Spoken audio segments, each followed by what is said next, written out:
గారి ప్రసంగంలో చెప్పారు అధ్యక్ష, గతంలో విధ్వంసం జరిగింది, ఇప్పుడు మేము సుపరిపాలన అందిస్తున్నాము అని చెప్పారు అధ్యక్ష. అసలు సుపరిపాలన అంటే ఏంటి అధ్యక్ష అని నేను అడుగుతున్నాను అధ్యక్ష.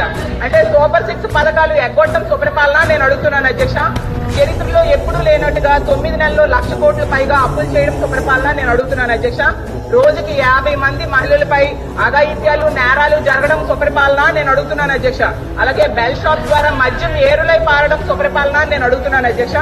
అలాగే మెగా డిఎస్సీపై తొలి సంతకం పెట్టి 9 నెలలైనా కూడా అది పూర్తి చేయకపోవడం సుపరిపాలన నేను అడుగుతున్నాను అధ్యక్ష. అలాగే ఉద్యోగులకు డిఏ, పిఆర్సీ, ఐఆర్ ఇవ్వకపోవడం సుపరిపాలన నేను అడుగుతున్నాను అధ్యక్ష. రైతులకు గిట్టుబాటు ధర ఇవ్వకపోవడం సుపరిపాలన నేను అడుగుతున్నాను అధ్యక్ష. 83 లక్షల మంది విద్యార్థులకు అమ్మబడి, అలాగే వీళ్ళు చెప్తున్న తల్లికి వందనం ఎగనామం పెట్టడం సుపరిపాలన నేను అడుగుతున్నాను అధ్యక్ష.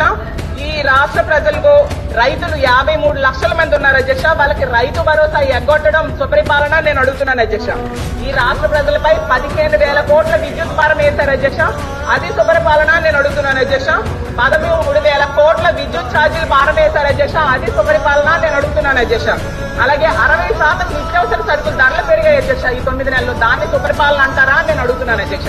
అలాగే మహిళలు సగం మంది ఉన్నాం అధ్యక్ష, మహిళలకు ఇచ్చిన హామీలు ఏ ఒక్కటి కూడా అమలు చేయకపోవడం సుపరిపాలన నేను అడుగుతున్నాను అధ్యక్ష.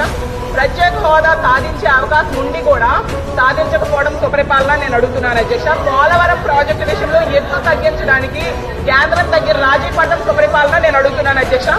ఎంత దారుణంగా ప్రజలను ఇబ్బందులు పెట్టి మోసం చేస్తూ తమ పరిపాలన సుపరిపాలన అని చెప్పుకోవడం ఎంతవరకు సమంజసమని ఫైనల్ గా నేను అడుగుతున్నాను అధ్యక్ష.